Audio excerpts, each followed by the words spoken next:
This is Redefining Trade, the podcast brought to you by TradeWindow to shine a light on the future of trade. Every month, our host Peter Foyston will be joined by those who are shifting the dial for trade across New Zealand, Australia, and Asia. We will be exploring the latest thinking on trade innovation, supply chain management, export trends, digital trade, blockchain, trade law, trade in the face of COVID-19, and we'll be opening a whole new window on the world of exporting. Today we have a very special guest with us, Mitchell Pham.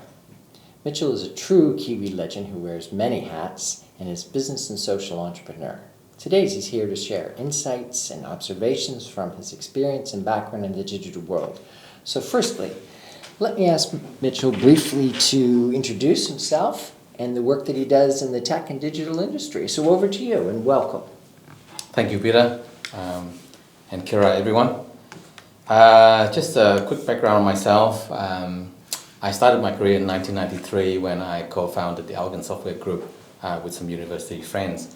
And over the last 28 years or so, we've done a lot of software innovation work across multiple industries, but particularly including the transport, logistics and supply chain sector in New Zealand, which is probably kind of why this is relevant to this conversation, I guess.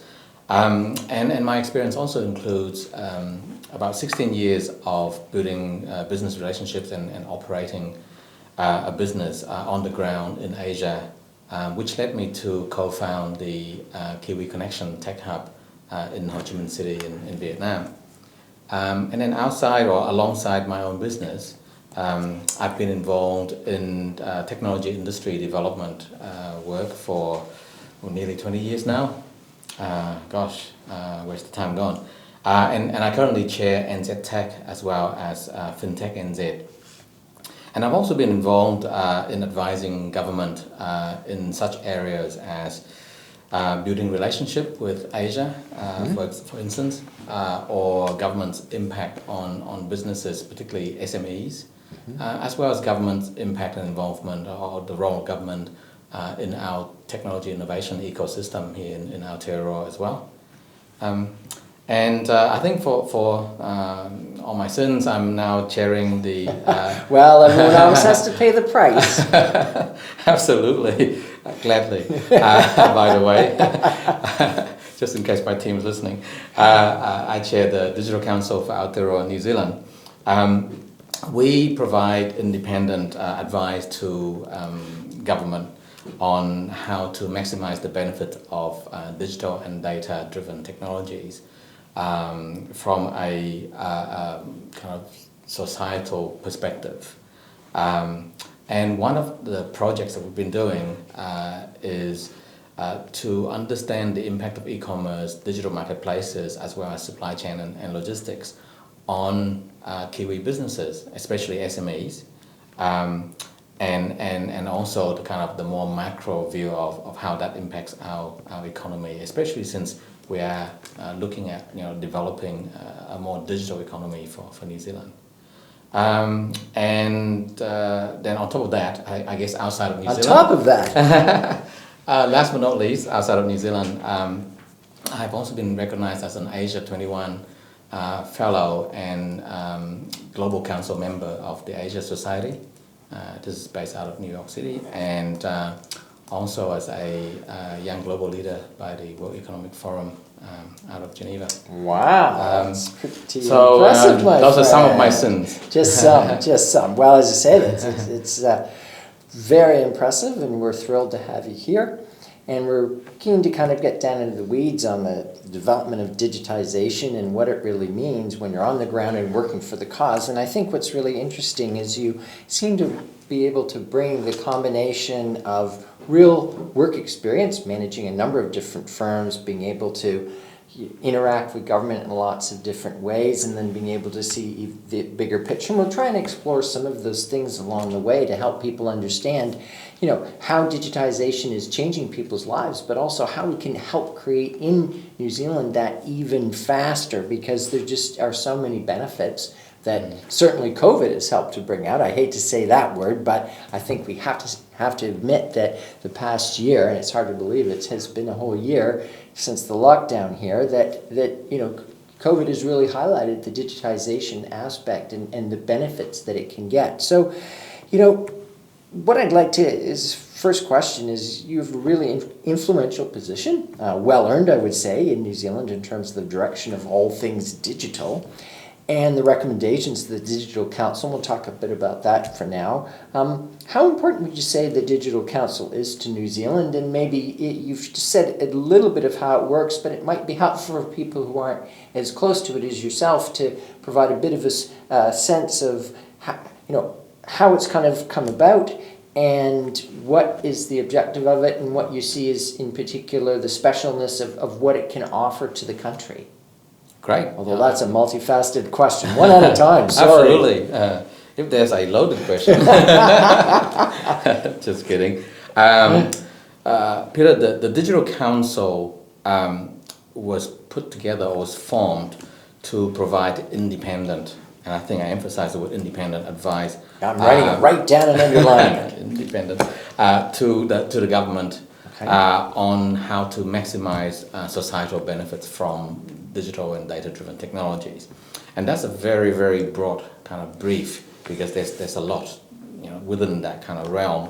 But one of the key things that I find is really important is that alongside the advice that government agencies provide to ministers, it's really important that ministers also receive free and frank advice from such an independent group as the Digital Council. And this is how ministers get access to insights, information, and perspectives that complement, I guess, or fill in a bunch of gaps that governments may actually not be able to fill from the lenses of government. Right. And alongside industry and communities who also try to communicate to government as well. And I think that's the second thing that's really important is that the Digital Council sits in the in-between zone, nicely in the middle between government, industry, and community. And so we're able to connect the dots, between what's happening in each of those domains, especially when there's a lot that happens in silo, and so being able to connect the dots and kind of bring those parties together is part of the superpower, right, that we have at the Digital Council. But I think ultimately the key thing that we're all really passionate about is being in that unique position. We're very passionate about channeling the unfiltered voices from industry, from community, especially from diverse groups, to ensure that no one is left behind as Aotearoa continue to advance our economy and our society, with all of the digital and data-driven technologies. So tell me, I'm quite intrigued when you say that you're kind of sitting in it's a vortex of three different interesting pieces. Help me understand a little bit about how you interact with the community, because I understand the government piece, and it feels like you're able to communicate with some pretty high level players there, which is great to know. And then from the business piece, I certainly appreciate. But the community, what do you mean by that, and how does that? What do you draw from that, and how do you reflect that to the other pieces that are part of this tripod of power, so to speak? Great. Very, very good question. Not loaded at all. Not yet. Not yet. So let me explain a little bit about the makeup of the Digital Council. So there are 7 of us council members, and we come from very different backgrounds to each other. Now, with only 7 people, clearly we cannot represent the entire diversity that is Aotearoa today. However, we do bring very diverse networks and expertise, as well as industry and community domains that we are involved with. Now, I think the reason why the 7 of us have been selected for the Digital Council is because, in part, for our experience in business or in professional domains, but also our experience in industry, with industry development, our experience with community involvement. Each of us has actually been involved with community organizations ourselves in our own, in our own spaces. Right. As well as having the experience of being on government advisory roles and boards and so on. And so having that combination allow us to bring a very diverse range of networks into our work.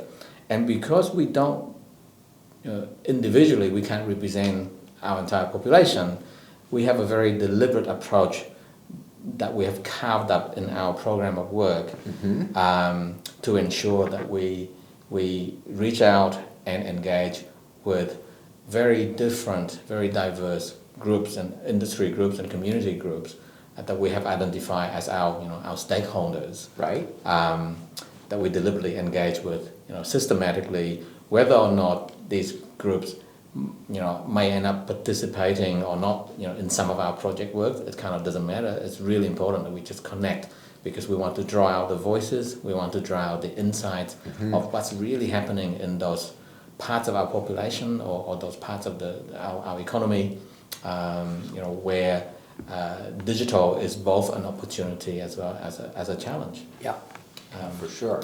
Yeah, so I think, so to give you the long answer, how do we connect with community voices? It is through that structure, it is through our networks, as well as ensuring that the projects that we do deliberately tap into both industry and community connections. And so, if you were to kind of provide the number 1 or 2 key, it could be issues, it could be opportunities, things on people's minds, what would it, if I was to say, what would those 2 be with government, what would those 2 be with communities, what would those 2 be with industry? What I'm trying to get a sense is, where's that commonality that can draw us together, and where's the pieces that are a bit separate that I guess a group like yourself play such an important role to bring together strands that might be broken, so to speak? I wouldn't say broken, but perhaps strands that don't yet exist. Okay. And making those new connections actually empower these different groups to synergize with each other. So I would say that in the industry space, there is an increasing need and awareness of how government may assist or hinder industry growth and advancement. And increasingly, at the very least, across the tech industry domain, which is where I'm the closest to, but we see that in other industry as well, that industry groups have been coming together around digital innovation themes. So we have, for example, FinTech NZ is a perfect example of where the financial services industry have come together with the tech industry, to look at the opportunity as well as the challenges of digital, and also the wider impact, when you develop something called FinTech and how that impacts, the rest of our economy. So we have these industry groups coming together to look into digital, as well as the awareness that actually the digital innovation ecosystem in New Zealand is very, very, I guess it's very strongly influenced by government. Yeah. In terms of policies, intervention, regulations, and so forth, as industries become more digitized. Right, so there's a very strong need for industry to engage closely with government. In the past, industry and government have been working in silos, right? And so making those connections, so far in the past year of being at the Digital Council, we've seen how important and how powerful those connections can be. And then on the government side, there is a desire to really understand better how policy impacts society and industry and communities. However, government, live inside government, silos as well. Yeah. And so being able to connect to industry and to community actually helps make it more, add more, I guess, conversations around the topics that the governments are concerned about. Helps maybe highlight things that governments weren't aware of. And also help government understand better the impact of their work on society, but also actually help in some instances we've seen where industry and government come together. Government's able to move more quickly because it's easier and it's quicker for them to understand what the challenge and the issue is, and then working with industry to develop the regulations more quickly, and being more innovative, more agile, more responsive. And then again with communities, I think on the community side, there's always a lot of activities going on when it comes to digital, and we're actually doing a stock take on who's doing what, for digital inclusion. Right. For example, before the Digital Council decides what we're going to work on this year, and already we hear of a lot of things going on. But again, things are done in silo as well, and things may be done at a community grassroots level, but not necessarily involving industry, and not necessarily involving government. So again, making those connections allows those particular community organizations to be more visible to government, and especially if they represent underrepresented voices from our population, and with digital transformation accelerating, especially because of COVID, whilst on the one hand we see a lot of benefits, and everyone is quite excited to be more digital, but being more digital also widened the divide between those who have access to digital and those who don't have access to digital, right? Who could then, through digital exclusion, they could end up being, financially and socially excluded. So there's a bunch of challenges there that requires all three domains to kind of come together to address. So again, it's not just about what's there now, but right. what all three, government, industry, and community, can work together to address the much bigger challenges in much more holistic ways. Right. And so how long have you been involved in the Digital Council? So the Digital Council was established in December 2019. Okay. And we started to function, we officially launched in February last year. So it's been a busy year then. It was an extremely busy year. It felt like we were on a moving train and laying the tracks in front of the train as we went along.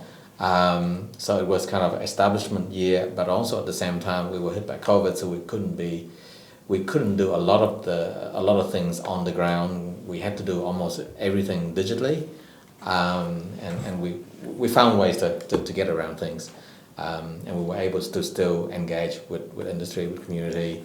We were still able to report back to government with some of our advisory work, and we were able to do a very large project, significant project into the whole domain of trust, digital trust. Yeah.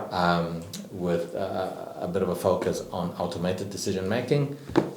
So we are hoping to deliver the output, the report from that project in the next month or so. Excellent. Well, there's so many other aspects of you. I think we've got to move on from the Digital Council.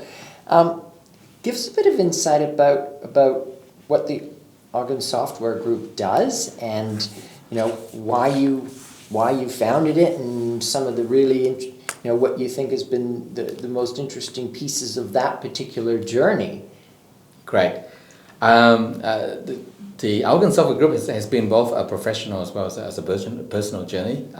I guess most entrepreneurs who found businesses will probably experience what I'm talking about.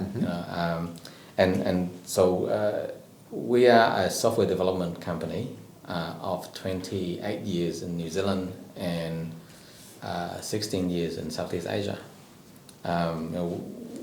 what we do is we develop a wide range of information systems, software applications, web portals, mobile apps, and so on. And we're kind of really the why of working with businesses is that we help accelerate their digital initiatives. Help businesses deliver projects and get them across the line. And we also help other software businesses accelerate their product development so that they can take them out to market earlier. It's called speed to market. And it's been also really great for the last 28 years that we've been able to be an integral part of the New Zealand tech innovation ecosystem at home, as well as part of NZ Inc. kind of brand overseas. And I think the two most key things for me about kind of building the Augen Group as a business actually is not about our own business. It actually is about all of the other Kiwi businesses that we work with. I think that there's a huge challenge in New Zealand when it comes to technology innovation in having the available talent to actually support the amount of innovation that we actually do for a tiny little small country with small population. We have a lot of tech businesses and we have a lot of non-tech businesses doing tech innovation.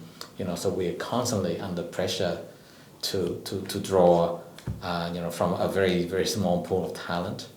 And I've always been of a fundamental belief that as much as we sell to a global market to global customers, we also need to be global with our talent pool, with the supply as well as the customer side of our businesses.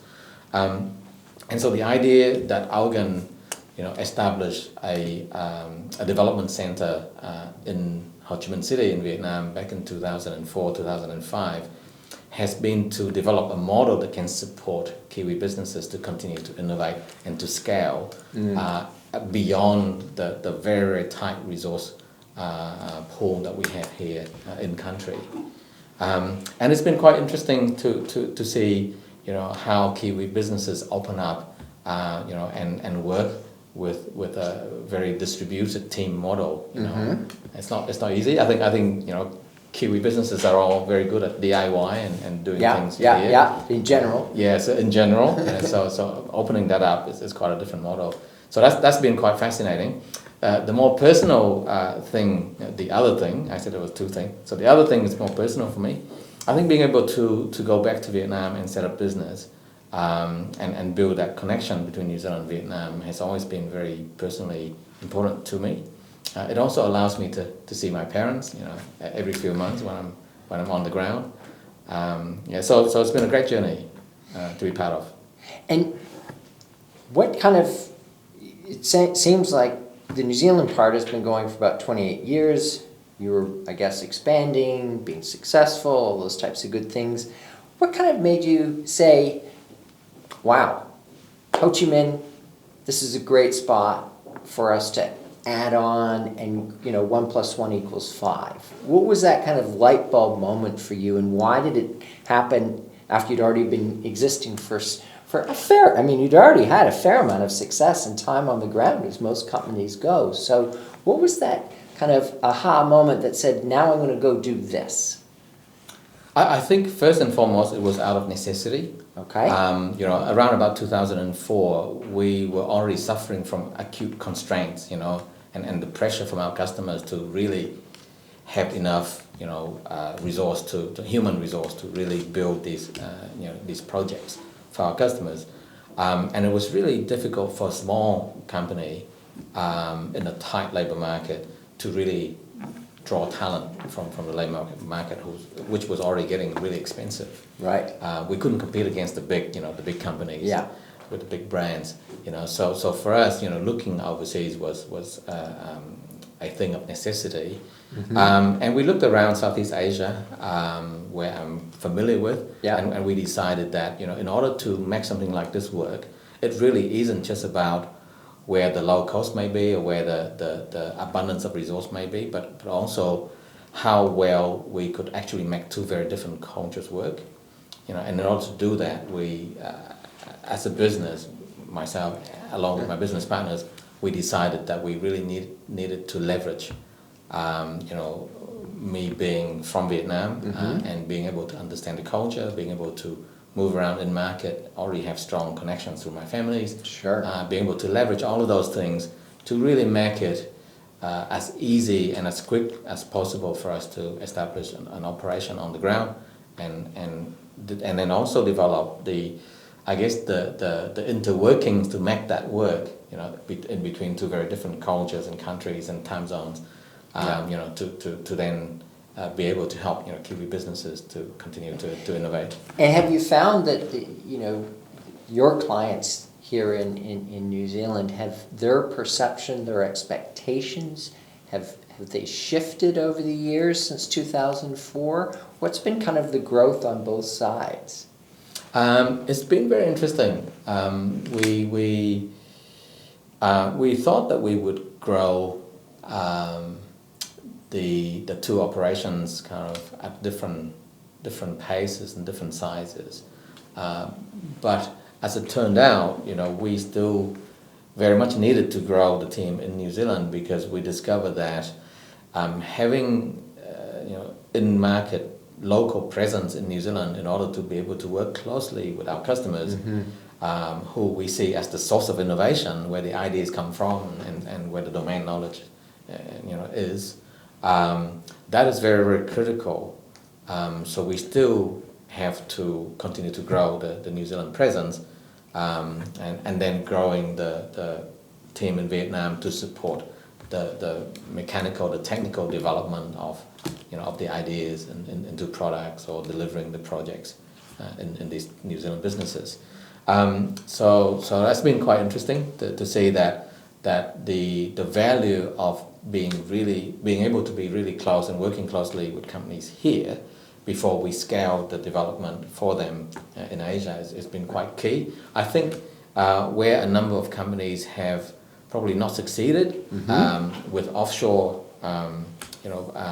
partners, is probably because of that lack of local presence and local engagement, local understanding, and also local accountability, to the companies here, as their software development partners.